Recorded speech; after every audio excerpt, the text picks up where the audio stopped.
Merhabalar arkadaşlar, YouTube kanalıma hoş geldiniz. Kamera arkası yeni görüntülerimiz gelmeye devam ediyor. İşte o görüntüleri sizler için aktarıyorum. Uzak şehirden 25. bölüm kamera arkası görüntüler geldi. Alya konuğa yakmaya çalışıyor arkadaşlar.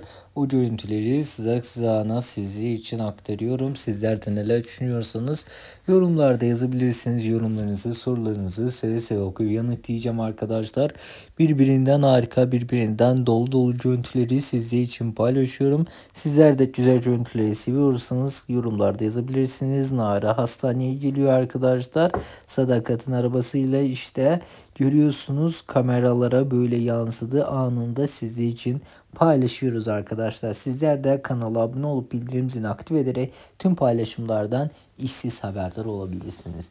Kaya ve arkadaşlar Alya ve yine dizimizin başrol oyuncularından güzel görüntü.